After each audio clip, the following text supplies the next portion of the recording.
Gente, eu só fiz isso para a gente não confundir assuntos, tá? Para não deixar fragmentadinho ali o assunto de aborto, né? Fragmenta ali naquele vídeo, e aqui a gente só vai começar a tratar agora de outro crime, que é o de lesão corporal. Só por isso que eu fiz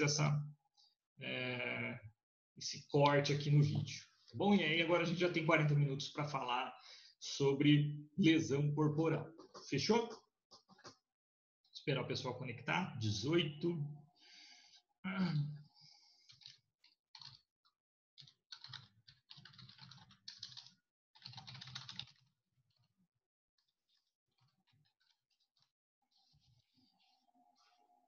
XIX.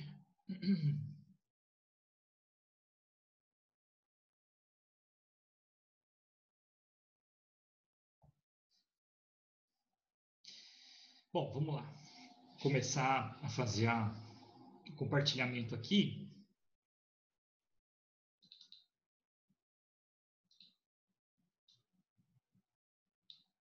Então, é a nossa quinta aula. Nossa quinta aula.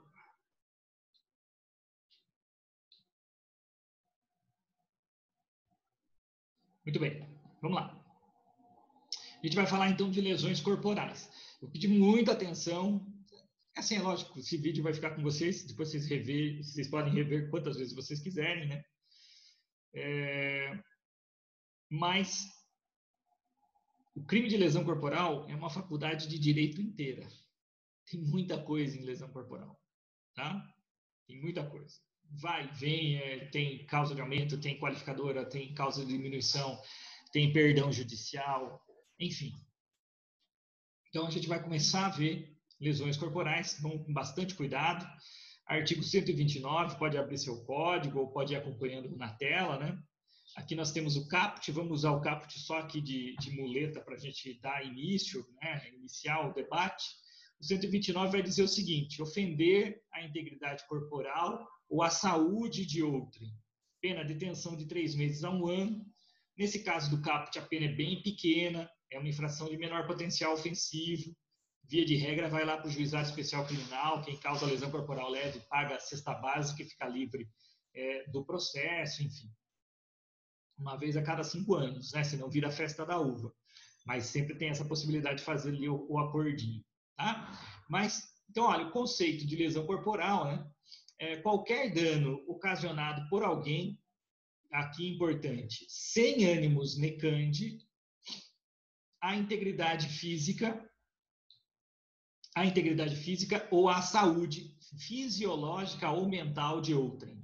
Então, toda e qualquer ofensa ocasionada à normalidade funcional do corpo ou organismo humano, seja do ponto de vista anatômico, seja do ponto de vista fisiológico ou psíquico, tá bom? Então, aqui alguns conceitos, inclusive um conceito do Nelson Hungria. Então, a lesão corporal, ele não é só o arranhão, o machucado, o olho roxo, o dente quebrado, o nariz quebrado, enfim.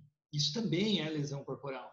Mas a agressão que acarreta uma doença que você não vê, né, no aspecto físico, pelo lado de fora, você não enxerga na aparência, mas a pessoa desenvolveu uma doença em razão daquela agressão, também é lesão corporal, é evidente.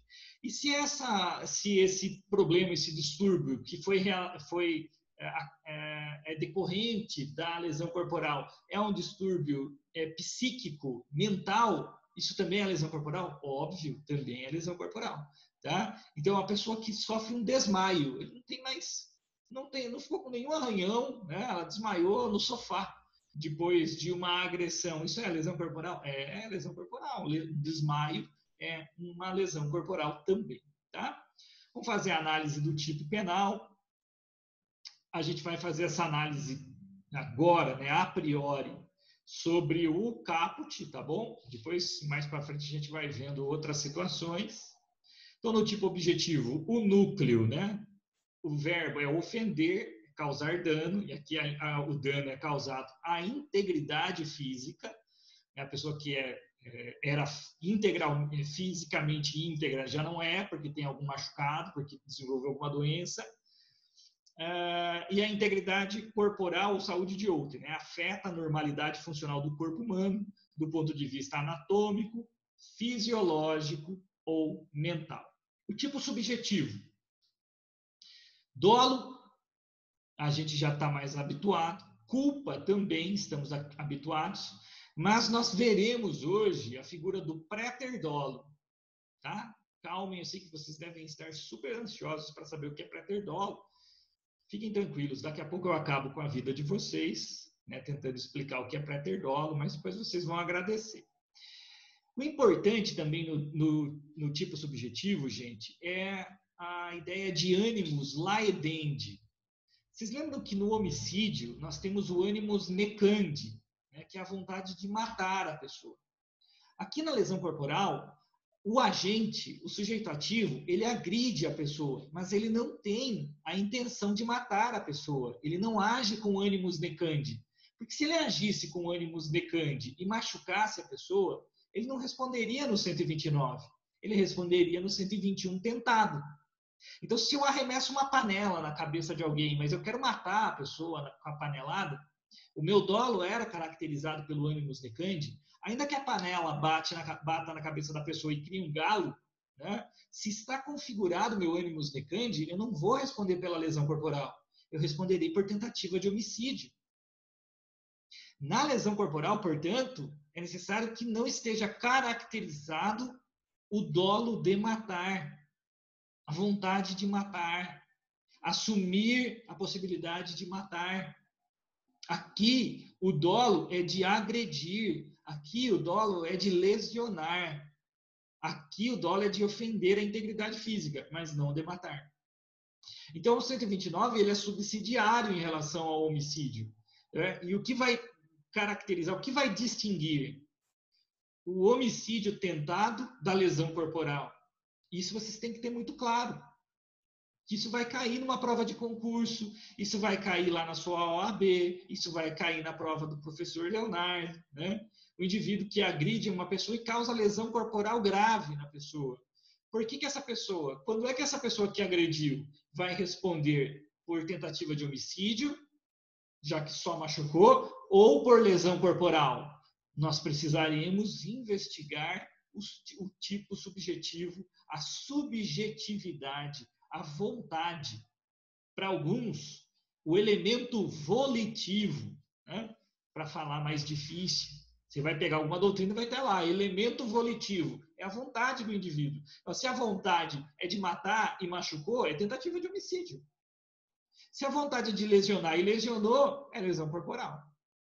O problema é quando a vontade é de machucar e mata. Aí nós teremos o préter-dolo, por exemplo. Só para antecipar um pouco aqui, eu dar um gostinho para vocês. Vamos dar uma olhadinha nessa jurisprudência, né?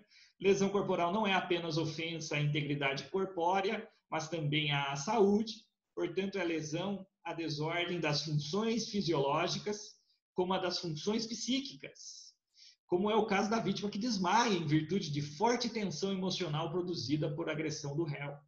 Então, aqui tem uma jurisprudência do Tribunal de Minas Gerais, falando sobre, inclusive, o desmaio como uma hipótese de lesão corporal. Vocês me desculpem, eu esqueci de mandar o link da apresentação, daqui a pouco eu mando o link da apresentação para vocês. Muito provavelmente a gente vai fazer mais um bloco ainda de Zoom, porque é muita coisa, tá? Então daqui a pouco eu mando o link da apresentação, não tem como eu mandar agora. Bom, outras análises, né? Análises típicas. O bem jurídico tutelado. Qual é o bem jurídico tutelado? Aqui na lesão corporal, o bem jurídico tutelado, o valor que é tutelado pela norma penal, não é a vida, é a integridade física. Não é um crime doloso contra a vida. Os crimes dolosos contra a vida que nós vimos, do 121 ao 126, que inclusive vão a júri, ficaram ali, do 121 ao 126. O 129 já não está mais nos crimes dolosos contra a vida. É um crime contra a pessoa, mas não é um crime contra a vida da pessoa. Vida da pessoa são os crimes do 121 ao 126. Beleza? Então, aqui o bem jurídico tutelado é a integridade corporal e a saúde do ser humano. Tanto a saúde fisiológica como a saúde mental. Sujeito ativo, qualquer pessoa. Não, o tipo penal ele não vai requerer uma qualidade especial do agressor. Qualquer pessoa pode agredir. E o sujeito passivo também é qualquer pessoa. Eventualmente, nas hipóteses qualificadas, pode ser a mulher grávida. Mas aí vai ter as hipóteses específicas, tá bom? Consumação. Quando é que a lesão corporal se consuma? Olha, quando houver efetiva ofensa à integridade corporal ou à saúde física ou mental da vítima.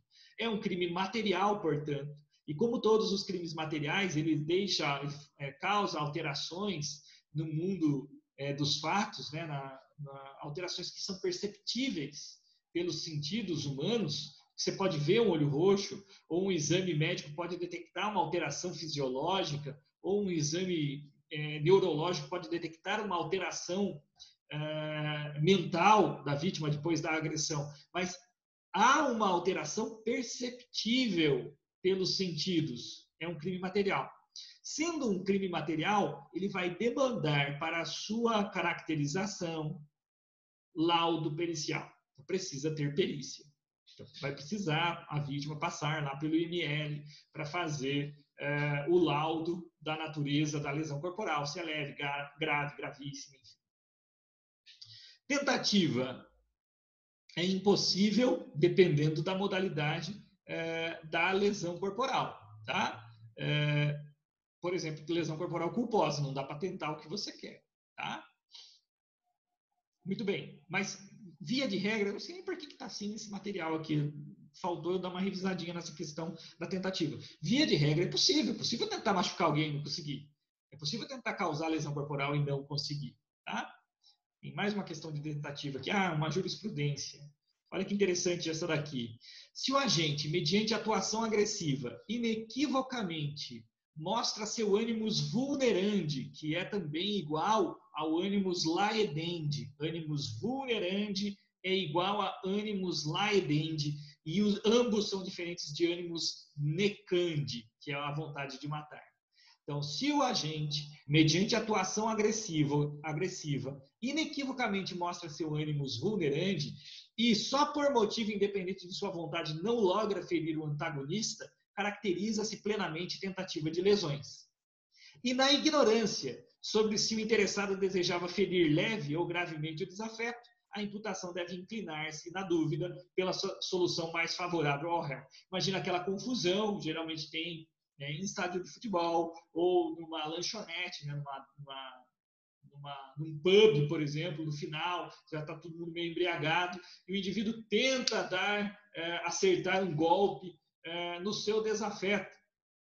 É uma tentativa de lesão corporal. Ele tenta dar um soco e erra. O soco passa triscando o rosto do desafeto, o rosto da vítima, mas não acerta. Bom, é tentativa de lesão corporal? Sim. Ele deu início à execução do crime e não consumou por circunstâncias alheias à vontade, né? Ele deu início à execução do crime de ofender a integridade corporal e não consumou. Bom, tentativa de soco, então. É tentativa de lesão corporal. Mas qual lesão corporal? Se você não sabe, se você está na dúvida qual é a lesão corporal que aquele soco causaria, é uma lesão corporal leve. É diferente do caso, por exemplo, do agressor que pede para que segurem a vítima e vem com um machado para cortar a mão da vítima. Mas por alguma situação, independente da vontade de quem está com o machado, a vítima consegue se livrar, ou ele erra o golpe. Bom, é tentativa de lesão corporal, mas é óbvio que ele tentou causar uma lesão corporal gravíssima. Ele tentou amputar um membro, né, da pessoa. Então, nesse caso, quando é inequívoco que o ato buscava uma lesão corporal gravíssima, uma lesão corporal grave, aí sim, tentativa de lesão corporal gravíssima, tentativa de lesão corporal grave. Agora, quando a dinâmica da agressão não permite a gente estabelecer se seria grave, leve, gravíssima, aí, na dúvida, é leve. Tentativa de lesão corporal leve. Tá? Muito bem, muito bem. Vamos lá, agora a gente vai para a faculdade de Direito. Olha que belezinha aqui do lado. Tem 7 bolinhas para a gente trabalhar, é um montão de coisa. E cada bolinha dessa tem pelo menos mais umas 3 bolinhas também. Tá? Então, é bastante coisa, gente. É uma faculdade o crime de lesão corporal. Nós temos 7 modalidades. Lesão leve, grave, gravíssima, seguida de morte, culposa, violência doméstica e lesão corporal funcional. Vamos na leve, que é cebolão, né, Jéssica? Esse aqui é o cebolão por definição, tá? Deu um trabalhão para fazer esse negócio aqui, porque é muito detalhe, inclusive, né? Muito detalhezinho. Então, Eu levei umas 3 horas para montar esses slides aqui. Bom, muito bem. Lesão corporal leve, né? A classificação se dá por exclusão. Professor, o que é lesão corporal leve? Lesão corporal leve é o que não é grave, o que não é gravíssimo, o que não é seguido de morte, o que não é culposa. O que não é as outras é leve.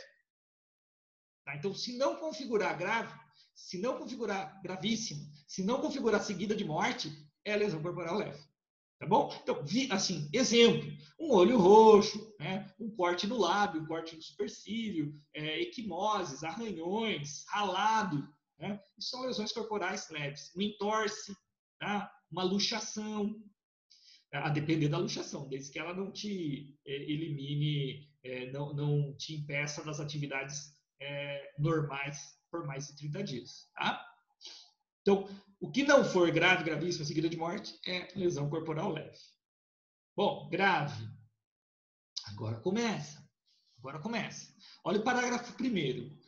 Se resulta, 1. Incapacidade para as ocupações habituais por mais de 30 dias. Tá? Uma lesão que gera uma incapacidade para as ocupações habituais por mais de 30 dias. Primeiro, como é que prova isso? Laudo. Tem que ter laudo. Mas como assim o laudo? O professor vai fazer logo o laudo. Como é que o médico vai saber que aquela lesão vai causar uma incapacidade para as ocupações habituais por mais de 30 dias? Bom, tem que ter 2 laudos. Tem que ter um laudo logo que o fato acontece e um depois de 30 dias. Imagina que a lesão corporal foi quebrou o braço da vítima e a vítima ficou com o braço imobilizado, ficou com a perna imobilizada, ficou com gesso. É óbvio que aquilo incapacita para as ocupações habituais. Né? O que são ocupações habituais? Vamos dar uma olhadinha aqui. Né?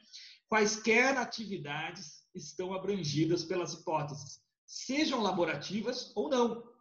A doutrina apenas exclui do âmbito das ocupações habituais as atividades ilícitas. Tá? Então, em virtude da agressão, a vítima não conseguiu tomar banho em 30 dias. É lesão grave. Não conseguiu escovar o dente. Bom, é uma ocupação habitual. É lícito? É. Então, é uma lesão grave. Não conseguiu sair trabalhar. Não conseguiu andar de bicicleta e ela andava de bicicleta. Não conseguiu jogar futebol e ela jogava futebol. Enfim, é uma lesão que causa uma incapacidade para as ocupações habituais por mais de 30 dias? É uma lesão grave. Mas lembra, vai ter que ter um laudo complementar. Né? Olha a perícia aqui. Né? A comprovação da qualificadora demanda exame complementar a ser realizado no prazo de 30 dias, contados da data do crime. Tá? Não sendo possível a realização do exame complementar, poderá ser suprido pela prova testemunhal em casos justificáveis, como, por exemplo, a inexistência de perito, a impossibilidade da vítima de se locomover, enfim, isso é exceção. Em regra, como é que prova a incapacidade para as ocupações permanentes por mais 30 dias? Com o laudo de exame de corpo de delito complementar, em que o perito médico vai dizer que realmente, desde a agressão, por mais de 30 dias, a vítima ficou incapacitada para as ocupações habituais. Tudo bem? Então, essa é a primeira qualificadora. A gente já vai ver, ó, a qualificadora já muda a pena. É de 1 a 5 anos. Tá? Já a pena máxima não é mais 1 ano, agora a pena máxima já é 5 anos. Já muda de figura. Bom, perigo de vida. Uma lesão corporal que acarreta perigo de vida. O que nós temos aqui? Nós temos aqui o bonito do crime préter doloso. É a primeira hipótese. Tá? Para a caracterização da qualificadora, pelo resultado perigo de vida, é necessário que esse resultado não tenha sido buscado pelo agressor. Caso contrário, haveria crime de homicídio tentado. Então, veja só. Uma briga, o indivíduo agride o outro, né? João agride Pedro, e o Pedro, depois de ser agredido, fica em coma no hospital, entre a vida e a morte, respirando por aparelhos. Tá? João e Pedro. O João agrediu o Pedro. O João agride o Pedro e o Pedro fica entre a vida e a morte. João vai responder por tentativa de homicídio ou por lesão corporal grave? Depende. Eu preciso analisar o elemento volitivo, a subjetividade, a vontade do João. Então, isso é fácil? Claro que não. Serão as circunstâncias do caso concreto que me dirão. Mas o que eu tenho que responder hipoteticamente? Né? O que eu tenho que responder como graduando de direito? Simples. Olha, se ficar caracterizado que a vontade era de matar, e agrediu e ficou entre a vida e a morte, é tentativa de homicídio. Se não ficou caracterizada a vontade de matar, né, ficou caracterizada a vontade de lesionar e causou perigo de vida, vai configurar lesão corporal qualificada pelo resultado. Aqui nós temos uma hipótese de préter-dolo. Que raio é isso de préter-dolo? Tem dolo. O que é dolo? Dolo é vontade. O que é préter? Préter vem de pretérito. Préter-dolo, o dolo pretérito.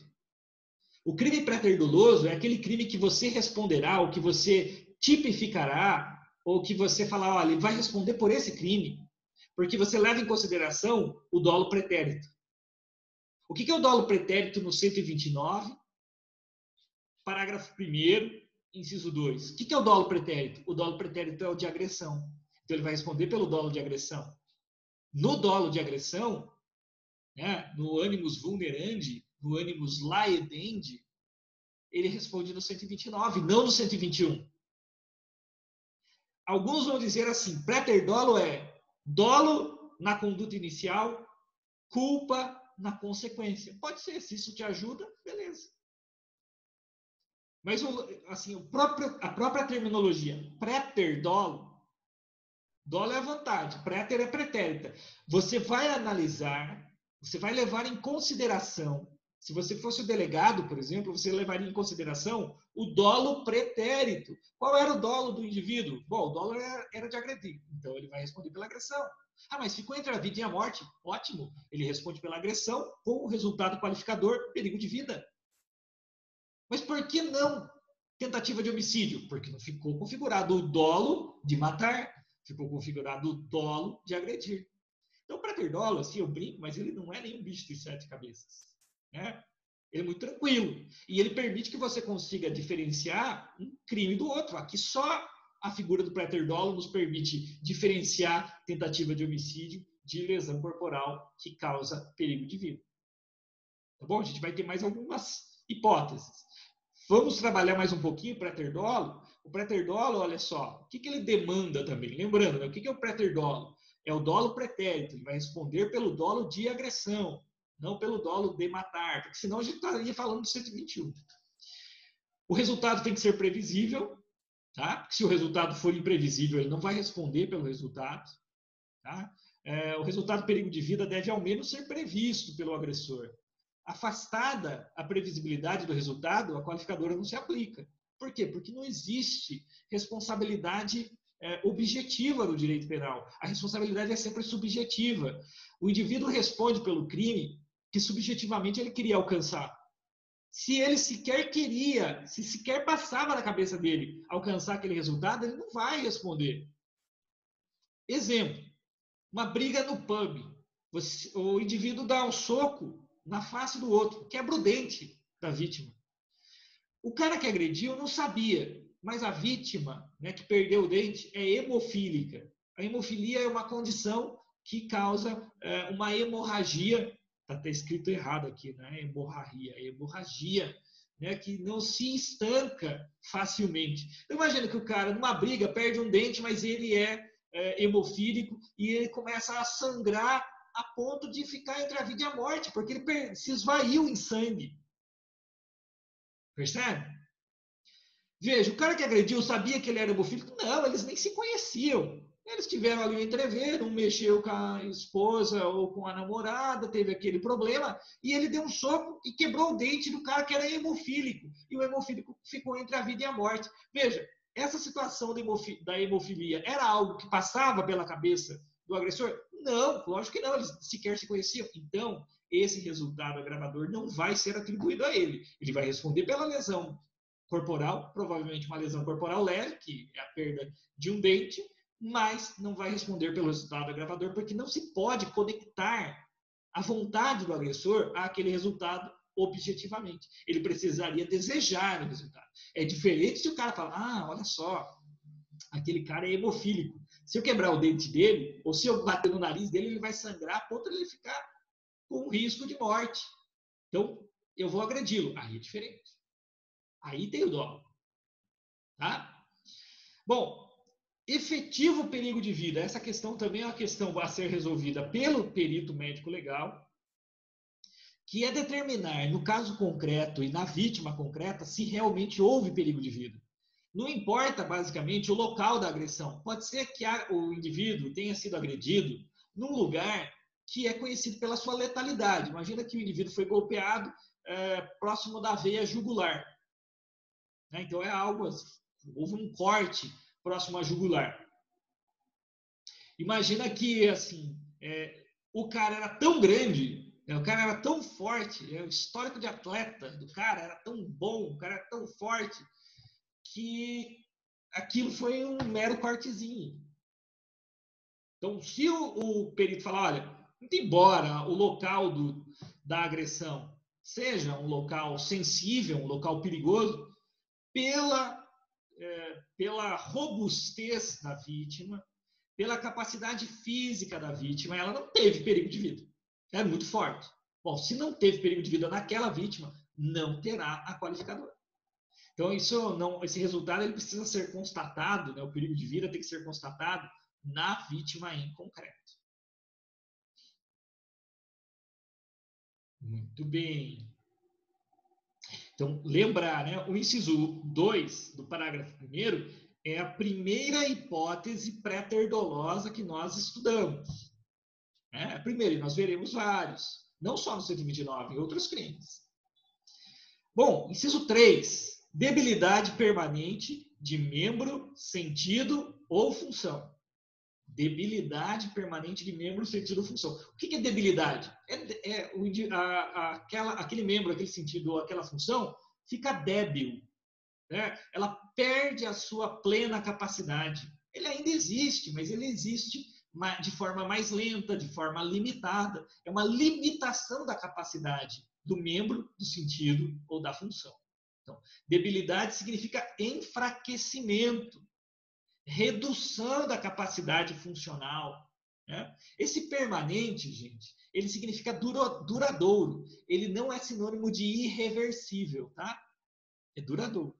Pode até ser que aquela debilidade, com muito trabalho, com muita fisioterapia, né, com muito trabalho de reabilitação, aquela debilidade se reverta, o indivíduo consiga correr de novo, mas vai demorar, consiga ter a mesma força no braço, mas vai demorar, vai precisar de muita fisioterapia. Ainda assim, nós temos a qualificadora. Por quê? Porque esse permanente, ele não é sinônimo, não deve ser entendido, compreendido como sinônimo de perpétuo, tá? De irreversível. Não, é permanente porque vai demorar para restabelecer. Pode até ser que não restabeleça.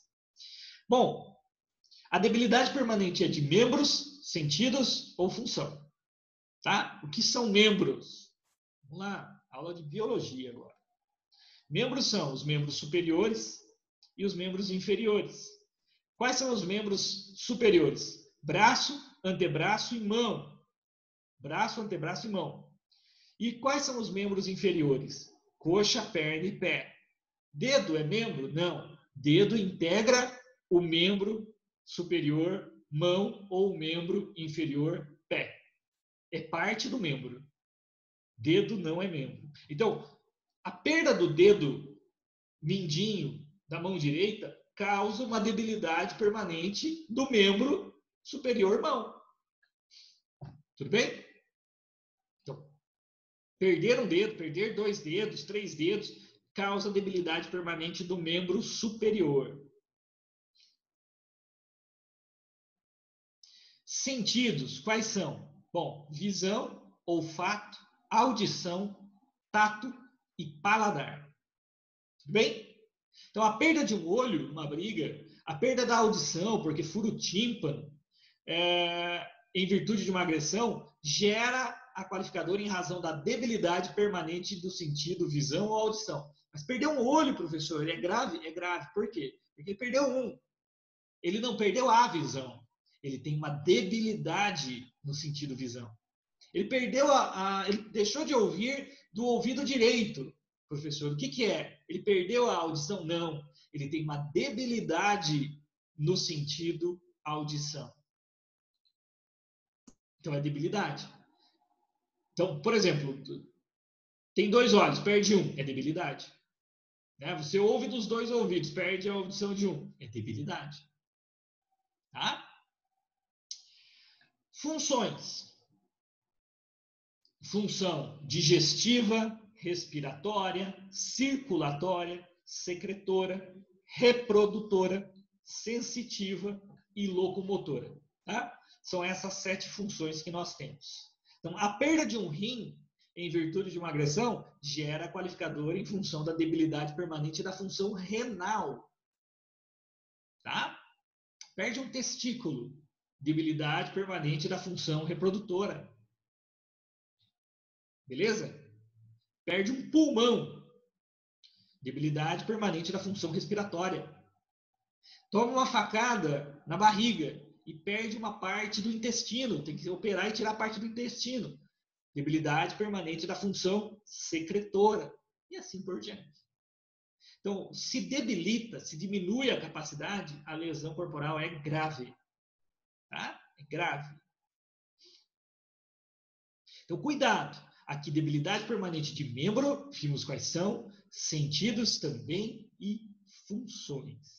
Mas guardem isso, debilidade. Por quê? Porque lá na lesão corporal gravíssima, nós teremos perda de membro, perda de sentido, perda da função. E daí a pena é maior, porque daí é uma qualificadora mais rigorosa, mais grave.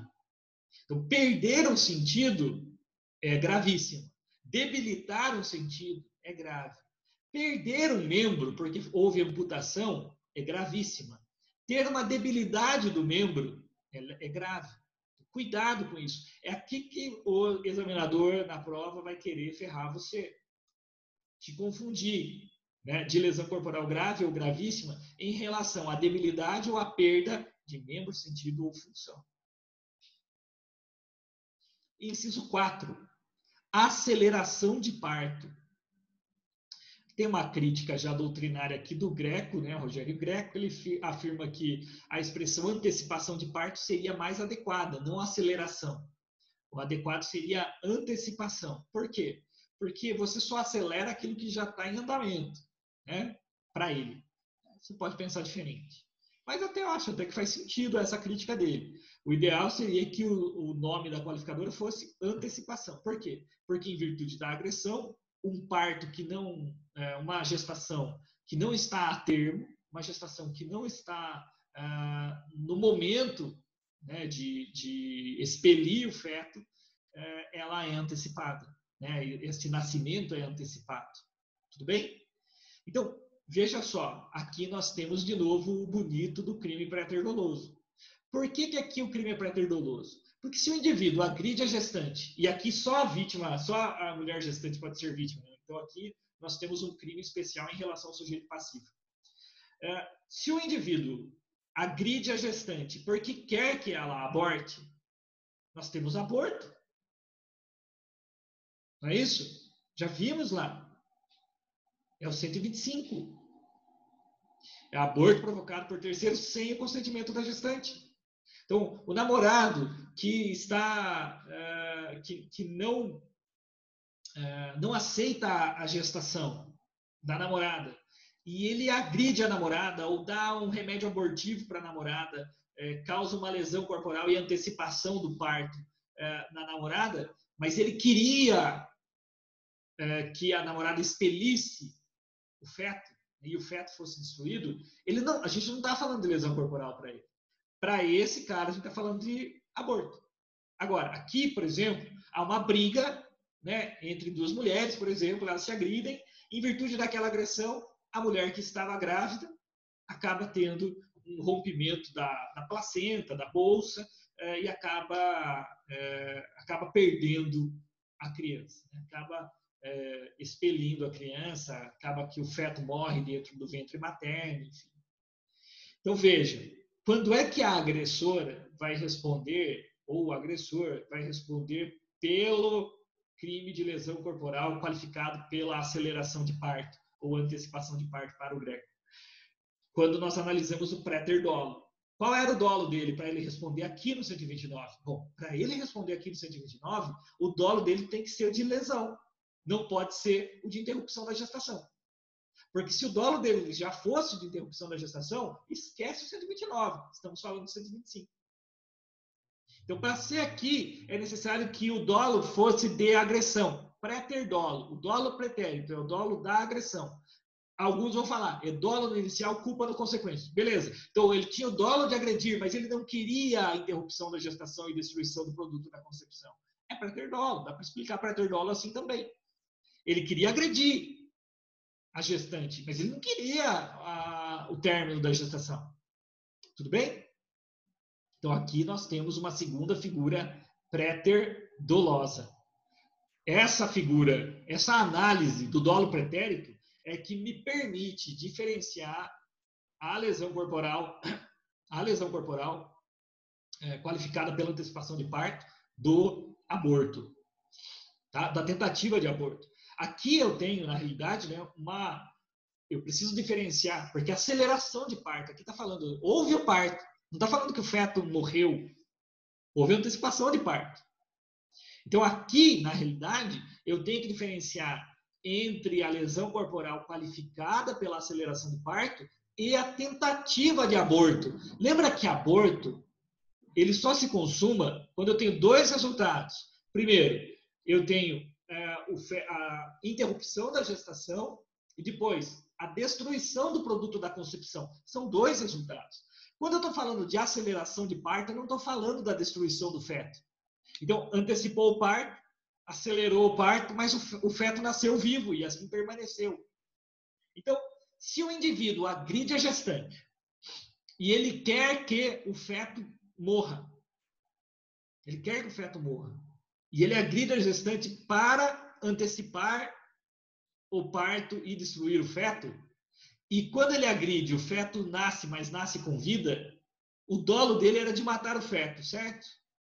Então ele vai responder, o feto tendo nascido com vida e continuado, ele vai responder por lesão, vai responder por tentativa de aborto. Desculpe, se a criança nasce com uma deformação em um braço, lesão, aí vai responder pela lesão da criança. E o crime contra a mãe. Então veja, se o indivíduo queria matar o feto, mas ele não conseguiu, ele agride a gestante para matar o feto, mas o feto nasce com vida, né? Felizmente nasce com vida e assim permanece, seria tentativa de aborto. Tentativa de aborto. Olha o dolo dele, o dolo era de abortar. Agora, se o dolo dele é de agredir a gestante, mas ele acaba acelerando o parto, como que eu vou trabalhar isso? Né? Eu tenho que diferenciar a tentativa do aborto com a lesão corporal qualificada pela aceleração de parto. O dolo dele era só de agressão, esse é o préter-dolo, então ele vai responder pela agressão com o resultado qualificador. Préter-dolo, dolo na agressão, culpa na aceleração do parto. Muito bem. Então aqui nós temos as hipóteses de lesão corporal grave. Nós vimos aqui, olha, nós temos préter-dolo no inciso 2 e no inciso 4. Por que eu preciso da figura do préter-dolo? Porque sem a figura do préter-dolo, veja só, alguém conta para você que o João agrediu o José e o José está em perigo de vida. Como é que você vai saber se é tentativa de lesão corporal, se é tentativa de homicídio ou é lesão corporal? É tentativa de homicídio ou é lesão corporal consumada e qualificada? Só a figura do préter-dolo te responde. Daí você vai analisar o dolo pretérito. Tá, mas o que ele queria? O que estava na cabeça dele? Qual era a sua vontade? A vontade era de agredir, ele não queria matar, não, mas o cara ficou entre a vida e a morte. Então ele vai responder pela lesão corporal com o resultado qualificador. Mesma coisa no 4. Tá, mas o cara, quando agride a gestante, ele queria matar o feto? Não, ele não queria matar o feto. Então ele vai responder pela agressão qualificada pelo resultado agravador, que ele não desejava. Então o dolo dele era na agressão, era o préter-dolo. A culpa houve no consequente. Então esse resultado que ele não desejava vai configurar a qualificadora. Está acabando o tempo, a gente para, vamos um pouquinho pro WhatsApp, daqui a pouco a gente volta, tá bom? Está finalizando aqui.